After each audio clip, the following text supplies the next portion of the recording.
Continuamos en el grado de Historia Medieval de España, la parte segunda, de los siglos XIV al XV. Vamos a hablar de las instituciones, economía, sociedad y cultura de los reinos peninsulares en la plena Edad Media. El poder regio. La monarquía hispánica procedía de una doble tradición romana y cristiana, lo que admitía que la sociedad debía ser gobernada por un principio jerárquico y unitario, es decir, un rey que encarnase y tuviese el poder político. Asimismo, el pensamiento político medieval consideraba a la monarquía como una institución de derecho divino, considerando que todo poder procede de Dios y de Dios emana la soberanía del monarca. Esto se mantuvo, aunque el contenido del poder sufrió una evolución. En un principio, el reino se constituye mediante un proceso de agregación de los diversos territorios pertenecientes al mismo príncipe. Así, el rey no figura como monarca de un reino, sino de aquellos pueblos que le están sujetos. Cuando las mismas tierras se mantienen prolongadamente bajo la autoridad de idénticos reyes, es cuando es posible la consolidación de un concepto global del reino. Este aparece como un ente político de carácter homogéneo y se mantendrá así, incluso cuando la dinámica unificadora junte a unos reinos con otros, como en el caso de las coronas, en la que los distintos reinos mantendrán su identidad y su unidad política indivisa y autónoma. El rey en sus tierras debía gobernar para el bien de todos, someterse a las leyes y costumbres, administrar la justicia y ejercer el mando militar. Los progresos de la Reconquista reforzaron el poder del rey, proporcionándole botines y la titularidad de las tierras que no se distribuían, pero la monarquía no fue todavía absoluta, porque el poder encontraba su limitación en el derecho y las costumbres del país y posteriormente en las Cortes, con la participación en el gobierno de los estamentos o brazos. Hasta el siglo XIV no se advertirá en las monarquías hispanas la tendencia hacia la concentración de todos los poderes en manos del rey, gracias al derecho romano. El monarca castellano, a partir del siglo XIV, fue considerado soberano absoluto, de derecho divino y señor natural de los territorios sometidos a su poder.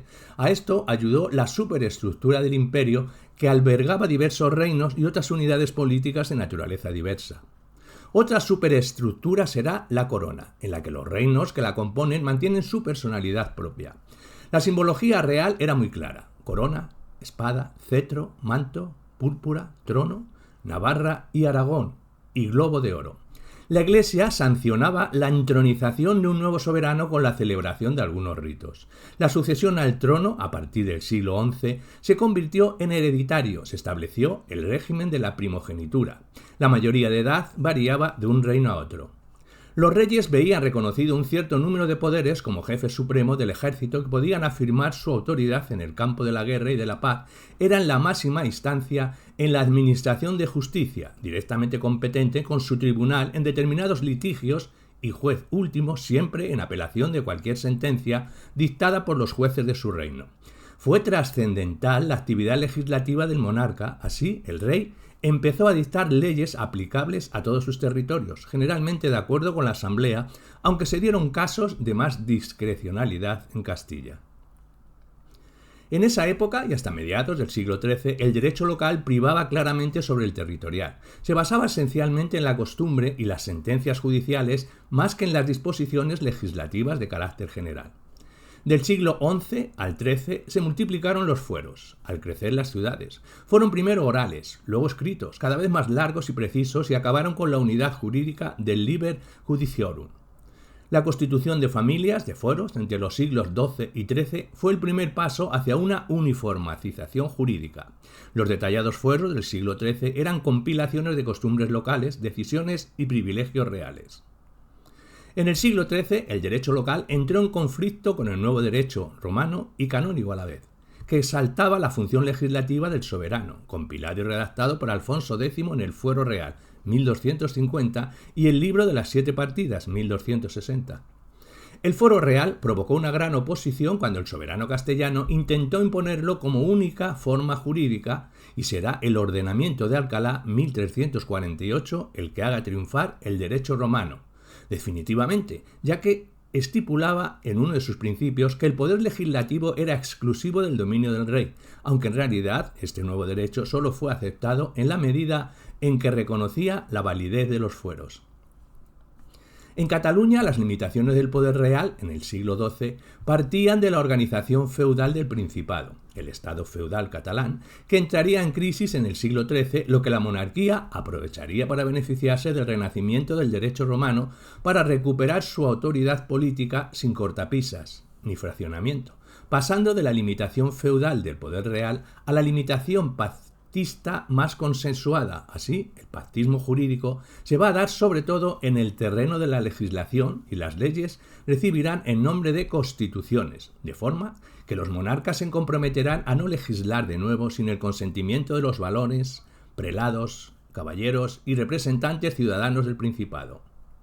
En Aragón, donde las doctrinas pactistas se conjugarán en el siglo XIII con las corrientes romanistas, superando los particularismos de la multiplicidad de fueros viejos y nuevos, y se conseguirá la unificación del derecho y una nueva ordenación jurídica a través de la denominada Fueros de Aragón o Compilación de Huesca, 1247. En Navarra, los naturales del reino se opusieron a la llegada de consejeros extranjeros, así el monarca se ve obligado a conseguir por escrito las bases que ordenaba las relaciones del rey con los súbditos, comenzando por el alzamiento y juramento del monarca al comienzo del reinado, a través del fuero general.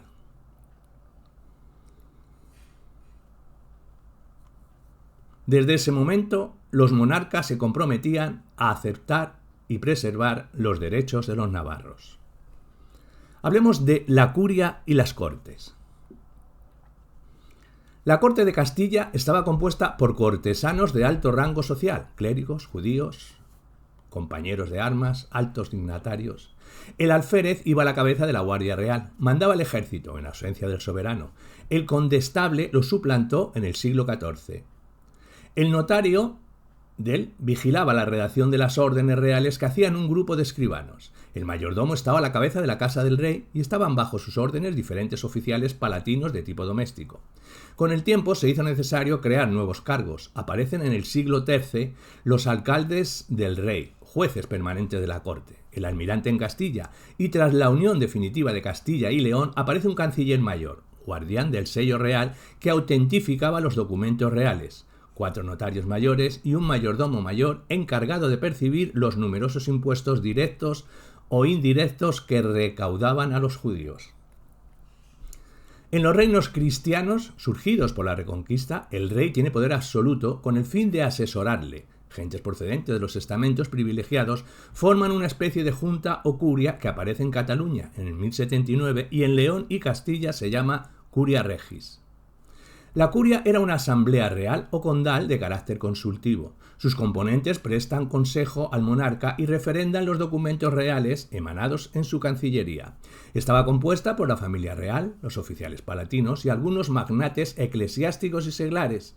En el siglo XIII se integran los jurisconsultos. Para los asuntos más graves del reino estaba la curia extraordinaria o plena, también llamada pregonada, formada por los nobles y eclesiásticos que componían la ordinaria y otros muchos miembros de la aristocracia laica, obispos, abades y maestres de las órdenes militares. Se reunía en presencia del pueblo. Se trataban, entre otros temas, la jura del heredero al trono, la elección y matrimonio de reyes, la declaración de guerra y el pronunciamiento sobre los subsidios y ayudas de carácter económico. Además, ejerció como centro legislativo y tribunal de justicia. En la corona de Castilla, la curia extraordinaria hizo que se dividiera en 2 grupos. Algunos consejeros se especializaron en asuntos judiciales y otros en cuestiones administrativas y políticas. Fernando III de Castilla se rodea de 12 sabios, núcleo del futuro Consejo Real, que se constituye en las coronas de Castilla y Aragón, en el siglo XIV. En 1385, las Cortes de Valladolid institucionalizan un Consejo Real de 12 miembros, 4 prelados, 4 caballeros y 4 ciudadanos, con competencias universales excepto en cuestiones judiciales. A partir de entonces, la antigua curia ordinaria pasa a ser llamada audiencia. En la Corona de Aragón, a finales del siglo XIII, la curia ordinaria origina un Consejo Real. Con la participación regular de los representantes de las ciudades en las sesiones de la curia extraordinaria, se crea una nueva asamblea, las Cortes, que aparecen en la Corona de Castilla, en el siglo XII, y en los distintos estados de la Corona de Aragón, el siglo XIII. Las cortes surgen como resultado del crecimiento de las ciudades a la aparición de una clase social dedicada a los negocios y a las necesidades de los monarcas que se veían obligados a solicitar contribuciones extraordinarias para hacer frente a sus problemas financieros. Solo podían ser convocadas por el monarca. En tiempos de Alfonso VIII se produce una quiebra de la moneda y los monarcas deciden acuñar moneda con un valor nominal excesivo. Esto provoca el alza de los precios. Los ciudadanos buscaron una solución. Los reyes se comprometían a mantener durante 7 años el valor de la moneda y a cambio daban al monarca un impuesto, la moneda forera. Para garantizar este acuerdo, los habitantes de las ciudades se van incorporando a la curia. La fecha de su nacimiento fue Reino de León, 1188. Castilla a comienzos del siglo XIII. Cataluña en 1218 y Navarra a comienzos del siglo XIV. Las Cortes son una asamblea encargada de legitimar con su consenso las decisiones tomadas unilateralmente por el monarca. Era un órgano que limitaba el poder regio. Se reunían para asesorar al rey, tratar sobre temas de justicia y paz, conceder tributos extraordinarios, etc. En los primeros siglos no tuvieron una composición bien definida. El rey convocaba libremente a los individuos, jerarquías y ciudades. Al frente de cada ciudad asistía uno o varios procuradores o síndicos, los cuales solo disponían de un voto. Poseían inmunidad parlamentaria. Eran elegidos por las cabezas de familias de las distintas villas o por sorteo. A partir del siglo XIII, las Cortes castellanas estaban formadas por 3 estamentos o brazos: los nobles, los eclesiásticos y los ciudadanos de las villas reales. Las otras poblaciones estaban representadas por su señor, laico o eclesiástico. Una vez reunidos todos los procuradores, las Cortes se abrían con un discurso o proposición del rey, justificando el motivo de convocatoria y exponiendo las cuestiones que iban a ser sometidas a deliberación. Los representantes de los 3 estados contestaban por separado, haciéndolo en último lugar el estamento popular. Las Cortes aparecen como un diálogo entre el rey con los nobles y eclesiásticos por un lado y los representantes de las ciudades y villas por otro. Solo las decisiones de carácter fiscal debían contar con la aprobación de las Cortes. El resultado final de las Cortes es recogido por las diferentes cancillerías reales en un documento denominado Carta. Las Cortes de Castilla, las de Valencia, 1283, y las de Cataluña, 1218, controlaban a 4 estamentos: la nobleza, dividida en 2 grupos, los ricos hombres y los caballeros, los eclesiásticos y los ciudadanos. Las Corts catalanas originaron la Diputación de Cortes, órgano político y administrativo formado por representantes de diferentes estados. A fin de velar por el cumplimiento de las medidas votadas, aparece la Diputación. En 1359, la Junta de Diputats se convirtió en un organismo permanente, llamado Diputació de la Generalitat Catalunya, con funciones económicas y financieras. En Aragón, la Diputación del Reino estuvo vinculada en un principio al establecimiento del impuesto de las Generalidades o tributo de aduanas, que se pagaba por las mercancías al entrar o salir del reino. Esta Diputación se acabó convirtiendo en un órgano político administrativo autónomo.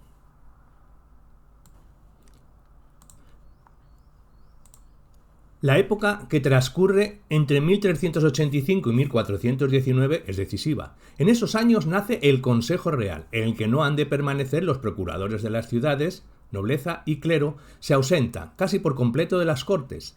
La alcábala deja de ser un ingreso extraordinario, otorgado por ellas. El número de las ciudades que asisten se reduce drásticamente a un total de 17. Los grandes ordenamientos ya no se elaboran ni se promulgan en Cortes y, por último, se generalizan los ayuntamientos en los que se aborda el otorgamiento de servicios y a veces se redactan cuadernos de peticiones. Y no es una mera coincidencia que las mismas crónicas, por ejemplo, dejen de proporcionar datos sobre las Cortes. No es de extrañar, por tanto, que se hable de decadencia, actitud lógica, si se establece una comparación con los años de pleamar. En palabras de Suárez Fernández, pero no conviene olvidar tampoco que las Cortes pasaron a ser un contrapeso eficaz para el desenvolvimiento del difícil equilibrio de fuerzas que se mantuvo a lo largo del XV entre nobleza y monarquía, donde una escasa superioridad momentánea daba la victoria a cualquiera de las facciones contendientes. En este delicado terreno florecieron individuos de talento que supieron aprovechar en beneficio propio el apoyo valioso de los concejos, como fueron, por ejemplo, Fernando de Antequera, el infante, don Enrique, Álvaro de Luna, Lope Barrientos, Juan Pacheco o Beltrán de la Cueva. En suma, no será incorrecto certificar la decadencia política de las Cortes si con ello se reconoce que su papel pasa a desempeñarse en otro territorio distinto. Dentro de los límites de su nueva actuación, las Cortes llegarán incluso a ejercer presiones decisivas en el curso de los acontecimientos políticos. Con todo, no conviene olvidar, tal como señala González Alonso, que las luchas políticas bajomedievales no solo se explican por la rivalidad entre nobleza y monarquía, sino por la hostilidad de los estamentos entre sí. En este terreno hay que situar una buena parte de la historia de las Cortes. Merece la pena detenerse un poco a considerar la cuestión de las fuentes, especialmente de las rescatadas más recientemente, porque de este aspecto dependen en gran medida las nuevas perspectivas de estudio que se han abierto en los últimos tiempos. El motivo principal que explica la aparición de reuniones de Cortes, hasta hace poco inéditas, se debe a la utilización sistemática de todos, o al menos de casi todas las fuentes documentales posibles. Hasta hace no muchos años, la mayor parte de las noticias que se empleaban tenían casi siempre la misma procedencia. Por un lado, los cuadernos y ordenamientos de Cortes publicados por la Academia de la Historia de obligada consulta, que vienen a ser la espina dorsal de cualquier estudio sobre Cortes. Y en segundo lugar, la información proporcionada por las crónicas de la época y por otros repertorios de fuentes de índole muy diversa. En definitiva, se usaba una base documental incompleta. El Reino de Aragón durante los siglos XIII y XIV, por Luis González Antón.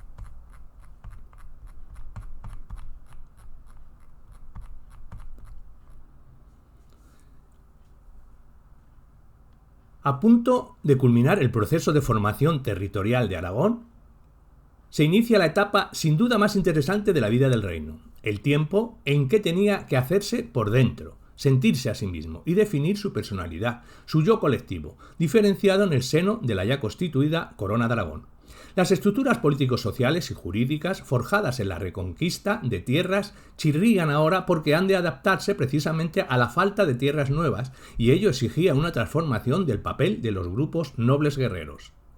Había que buscar nuevas formas de desarrollo económico y de proyección exterior. El ordenamiento legal propio de reconquistas y repoblaciones no era ya adecuado y la nueva época trae consigo además el primer asentamiento del poder de la monarquía, tan condicionada hasta aquí por las limitaciones típicamente feudales. De manera forzosamente esquemática, trataremos estos aspectos esenciales. Nacimiento de la conciencia nacional aragonesa. Lo que por simple comodidad llamamos Aragón no era en 1200 sino un conglomerado de tierras del rey, al lado de un conglomerado semejante, que llamamos Cataluña, con mayor impropiedad aún. El siglo XIII es un periodo conflictivo y de cambios acelerados, la mayor parte del cual lo ocupa el reinado de Jaime I el Conquistador con su política, sobre todo con su debilidad con las oligarquías y algunas torpezas. Don Jaime acelera el proceso de definición de las distintas patrias, proceso que se apoya en tres acontecimientos fundamentales. La recuperación de Mallorca y Valencia en el 1229-1238 constituyó la auténtica prueba de fuego para la constitución de la Corona de Aragón. Requería por primera vez la colaboración de grupos sociales como la burguesía de marinos y comerciantes de la costa catalana, que se entregó a esta tarea compensando las resistencias del ejército nobiliario tradicional. Tal ayuda facilitó la catalanización rápida de Mallorca y el que el monarca se sintiera mejor arropado y apoyado en Cataluña. A la hora de emprender la conquista de las taifas valencianas, la aristocracia de Aragón, después de nuevas resistencias miopes, decide ayudar, pero a condición de que la empresa se planteara como obra exclusiva de Aragón. De hecho, la conquista y repoblación se llevaron a efecto con participación de súbdito de todas las tierras de Jaime I. El soberano decidió, con cierta lógica, que tanto Mallorca como Valencia quedaran constituidos como los reinos nuevos, separados y autónomos, junto a Aragón y Cataluña. Las oligarquías aragonesas recibieron particularmente mal esta medida y desde ahora mismo alimentan un cierto irredentismo no demasiado justo. Por otra parte, un sentimiento de que Aragón tenía derecho a controlar Valencia, que el rey no había respetado. Hablemos de proyectos de división de la Corona, la frontera catalano-aragonesa. Definida la frontera entre reinos viejos y nuevos, era irremediable fijar la separación entre los primeros, harto confusa hasta entonces. En este punto, las imprudencias del monarca, sus caprichos y hasta sus ilegalidades acabaron volviéndose contra Aragón. Divorciado de su primera esposa, el único hijo del matrimonio, Alfonso, fue reconocido como heredero de Aragón, desde el Segre hasta Ariza. Casado por segunda vez y con nuevos hijos, el rey se empeña en unos proyectos de repartos improcedentes y contrarios a la ley. En el testamento de 1242, Alfonso hereda Aragón y Cataluña, juntos, pero en el 1244 solo Aragón, con límite oriental en el río Cinca. Naturalmente, toda Ribagorza y hasta la misma Lérida quieren quedar incluidas en Aragón, pero las oligarquías catalanas protestan y Jaime I les da la razón. A partir de 1248, tercer testamento, se inicia la revuelta del primogénito perjudicado por el reparto, apoyado por la nobleza de Aragón y bastantes villas. Podemos considerar el episodio como el primer acuse de una conciencia aragonesista. Las fuerzas vivas mantienen su lucha en defensa de un reino recortado hacia Valencia y hacia Ribagorza, Fraga Lérida. En 1260 muere el príncipe Alfonso, pero el mal ya estaba hecho. La frontera con Cataluña queda fijada donde no correspondía y este motivo de queja aparecerá intermitentemente aún después de la devolución de Ribagorza a Aragón, en el 1300. Al mismo tiempo que avanza el proceso de definición territorial de Aragón, se camina hacia su definición jurídica.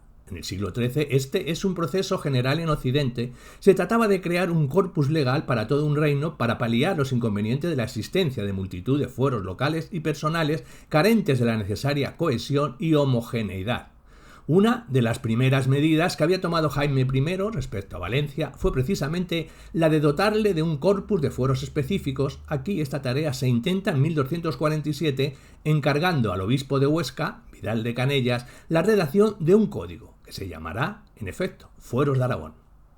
El resultado fue deficiente, porque tenía más recopilación de fueros que de código y estaba demasiado empapado, todavía de espíritu aristocrático y de localismo. Lo han explicado muy bien la Linde. Resulta una colección legal afiliada a una foralidad militar impuesta por el grupo social dominante de los varones, ricos hombres, infanzones y caballeros. O Ángel Canellas, que dice, por la defensa de los fueros locales no acaba de cuajar el intento unificador de la compilación de 1247. Pese a estos graves defectos, en adelante ya hay unos fueros del reino, que constituyen nuevo soporte de una conciencia nacional, aunque manipulada, sin dudar, por los grupos de poder que en sus luchas con la monarquía dicen defender ya a Aragón y los fueros de todo el reino. Esto nos conduce de la mano al segundo capítulo de la historia de este periodo. Nobleza contra monarquía. El choque entre la aristocracia y la monarquía, casi perenne a partir de 1200, constituye uno de los más exactos reflejos de los cambios estructurales habidos en los reinos de la época. Las primeras etapas del gobierno de Jaime I están salpicadas de continuos tropiezos con la nobleza de Aragón y Cataluña, aliada a veces con las oligarquías urbanas, Jaca, Huesca, Zaragoza, como ocurre en 1226-27. A partir de 1260, el enfrentamiento empieza a tener un carácter diferente por los motivos antes explicados. La aristocracia, la de solo Aragón, ya plantea sus demandas en nombre de un reino mejor definido y con ciertas razones objetivas. En 1264 se acusa al rey de vejar al pueblo y desaforar a los ricos hombres, lo que no disimula de todo el egoísmo de clase, la exigencia de respeto a sus poderes de grandes señores de la tierra y de que se le reconozca la posibilidad de controlar en todo a la monarquía, a la que en diversas ocasiones apoyan de forma expresa las villas del reino. El pleito más grave se inicia en 1283, cuando el rey Pedro III acaba de ser excomulgado por conquistar Sicilia, empresa que no interesó en ningún momento a las oligarquías aragonesas. Es la conocida Revuelta de la Unión. El programa de los rebeldes tiene 4 componentes claros: irredentismo aragonetista, Valencia, Ribagorza; foralismo aristocratizante, una cierta dosis de populismo equívoco y desarrollo institucional. Pedro III tiene que conceder el privilegio general, considerado por algunos como el acta de nacimiento, de un peculiar liberalismo político aragonés, imposible en un reino profundamente feudalizado, aunque la unión de los primeros tiempos era algo más que una simple revuelta de privilegiados.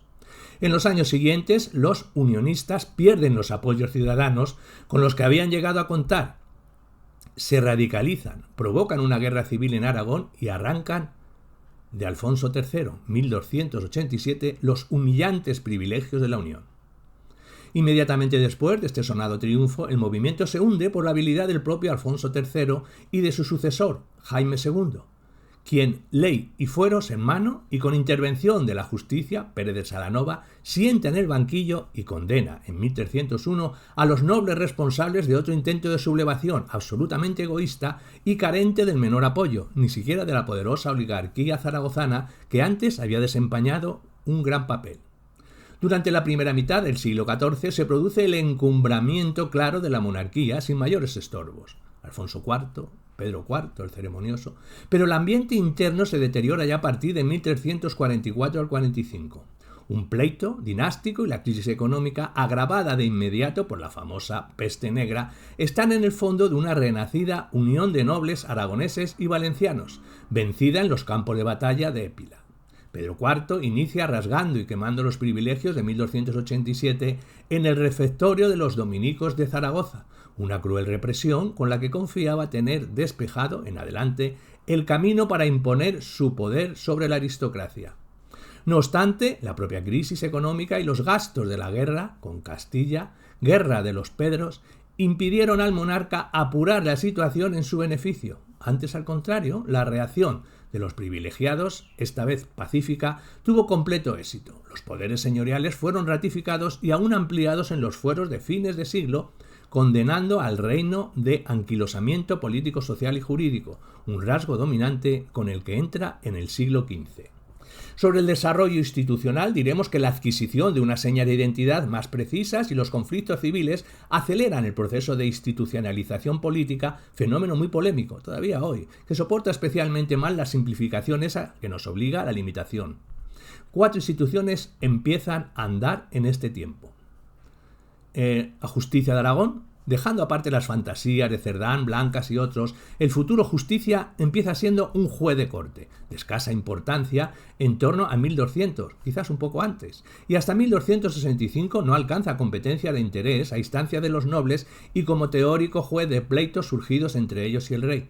El Justicia será necesariamente noble, pero su nombramiento y destitución competen al monarca. Hasta los días de la Unión su papel es nulo, incluso en los enfrentamientos graves de los años 70. Poco después, los nobles rebeldes tratarán de proporcionar el justiciado mientras creen que se plegará a sus intereses, pero tratan de hundirlo cuando comprenden que no ocurre así. En 1344, Pedro IV le convierte en cabeza de los jueces reales, pero ni siquiera entonces es el único consejero jurídico del rey. Es, entrado el siglo XV, cuando las oligarquías conseguirán comprar al ausente, Alfonso V, la concesión de que el Justicia no sea de nombramiento real. No pasa por ello a ser nombrado por el rey, ¿no?, como algunos escriben todavía hoy. Esta medida abrió paso de inmediato a que la magistratura quedara vinculada a una familia, que se transmitía el cargo de padres a hijos. Tal situación duró hasta 1592. Sobre el Consejo Real diremos que era una institución potencialmente interesante para el gobierno del reino, pero que no acabó de encontrar su sitio. Los unionistas exigen de Pedro III la creación de un consejo del que formarían parte algunos ciudadanos, pero del que necesariamente quedarían excluidos quienes fueran fieles al monarca. Un planteamiento de este tipo fue el determinante del fracaso de sus aspiraciones. Jaime II sí nombrará algunos notables consejeros suyos y en la misma línea se mueve Pedro IV en sus ordenaciones de corte en 1344. Sobre las cortes diremos que durante todo el reinado de Jaime I, 1213 al 76, se escalonan ensayos de asambleas para resolver pleitos internos de mayor o menor importancia, a las que a veces se llama a vecinos de alguna ciudad o villa. Se está lejos aún de crear una institución política estable de carácter representativo, que no nace hasta que en el Privilegio General de 1283 Pedro III asume el compromiso de reunir una corte de nobles y ciudadanos una vez al año. El radicalismo unionista resulta ser, una vez más, fautor y enemigo de la naciente institución. Son Alfonso III en 1289 y Jaime II en 1291, 1300, 1301, quien dan los pasos decisivos para asentar las Cortes aragonesas, constituidas por 4 brazos, 2 de la nobleza, único caso en Occidente, clero y villas, con las que se puede relacionar más directamente lo que resulta útil para la corona siempre y cuando mantenga en sus manos el control de la situación. Las Cortes acaban haciéndose responsables del sistema tributario y consiguen mantener a la monarquía en una situación de debilidad y pobreza de recursos, retrasando la natural evolución hacia el nacimiento de un poder público único, capaz de defender al conjunto de la sociedad, o lo que entonces se define como bien común. Es claro que en estas épocas la debilidad del gobernante no significaba que las masas gozasen de libertades. Y sobre la Diputación del Reino diremos que a partir de 1363 da sus primeros pasos una nueva institución clave, la Diputación del Reino, organismo delegado en principio de las propias Cortes para recaudar, administrar las cantidades recogidas y entregar al rey las que se hubiesen comprometido previamente. Desde 1388 es ya un organismo estable, integrado por 4 nobles, 2 clérigos y 2 ciudadanos, concebido como una especie de comisión permanente de las Cortes, aunque se independiza muy pronto de las mismas. Sin duda, es entre las 4 señaladas la que se configura más claramente como institución del reino no real. Es la encarnación teórica de la generalidad, Diputación del General, y cuando se desarrolla a lo largo del siglo XV, acabará constituyéndose en símbolo político del país y de sus grupos de poder, de un Aragón plenamente definido y consciente de sí mismo.